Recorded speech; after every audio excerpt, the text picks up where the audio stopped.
राधे राधे दोस्तों, कैसे हैं आप सब। आई होप सब भगवान की कृपा से सब अच्छे ही होंगे।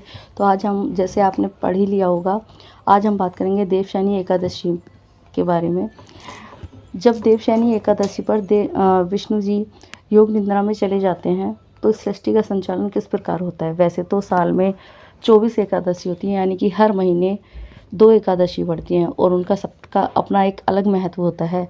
इसी प्रकार आषाढ़ मास के शुक्ल पक्ष में आती है देवशयनी एकादशी, जिसमें श्री विष्णु 4 महीने के लिए योग निद्रा में चले जाते हैं और इस सृष्टि का संचालन नहीं करते हैं।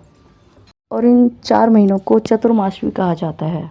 इन 4 महीनों में कोई भी शुभ कार्य नहीं किया जाता है, क्योंकि किसी भी शुभ कार्य में भगवान विष्णु की कृपा प्राप्त नहीं होती है, क्योंकि वो योग निद्रा में होते हैं। अब सवाल ये उठता है कि जब भगवान विष्णु योग निद्रा में होते हैं तो इन 4 महीनों में हमारी सृष्टि का संचालन किस प्रकार होता है।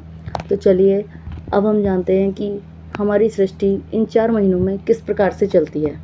वैसे तो कहा जाता है कि इन 4 महीनों में पृथ्वी का संचालन का जिम्मा शिव जी पर होता है, उनका पूरा परिवार मिलकर इस पृथ्वी।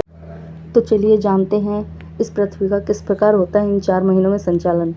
देवशयनी एकादशी के ठीक 4 दिन बाद गुरु पूर्णिमा आती है। तो इन 4 दिन में इस पृथ्वी को संभालने का जिम्मा गुरु का होता है। गुरु पूर्णिमा के ठीक बाद सावन मास आ जाता है। सावन महीने में 1 महीना भगवान शिव इस पृथ्वी को संभालते हैं। उसके बाद भाद्र पक्ष लग जाता है। इसमें 19 दिन तक, यानी कि जन्माष्टमी तक भगवान कृष्ण की जिम्मेदारी होती है इस पृथ्वी का संचालन करने की। और उसके बाद गणेश चतुर्थी तक 10 दिन गणेश भगवान इस पृथ्वी को संभालते हैं। उसके बाद आते हैं पितृपक्ष, और इन 16 दिन में जिम्मेदारी होती है पितृ की। इन 16 दिन में पितृ हमारी पृथ्वी को संभालते हैं। पितृपक्ष के ठीक बाद नवरात्रे आ जाते हैं, जिसमें माँ दुर्गा और माँ वैष्णो की जिम्मेदारी होती है हमारी पृथ्वी को संभालने की।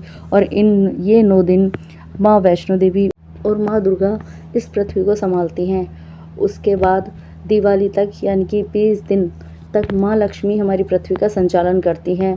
और अंत के 10 दिन कुबेर जी हमारी पृथ्वी का संचालन करते हैं। और उसके बाद आती है देव उठनी एकादशी, जिसमें हमारे श्री हरि विष्णु योग निद्रा से जाग जाते हैं और पृथ्वी का कार्यभार फिर से अपने हाथों में लेते हैं। और विष्णु जी फिर से अपनी सृष्टि का उसी प्रकार संचालन करते हैं जैसे बाकी इन 4 महीनों के अलावा करते हैं। देव उठनी एकादशी से ही सभी शुभ कार्य प्रारंभ हो जाते हैं और भगवान विष्णु की उन पर कृपा हो जाती है। तो इस तरीके से होता है इन 4 महीनों में हमारे हिंदू धर्म में इस पृथ्वी का संचालन। अगर आपको वीडियो अच्छी लगी हो तो वीडियो को लाइक करें,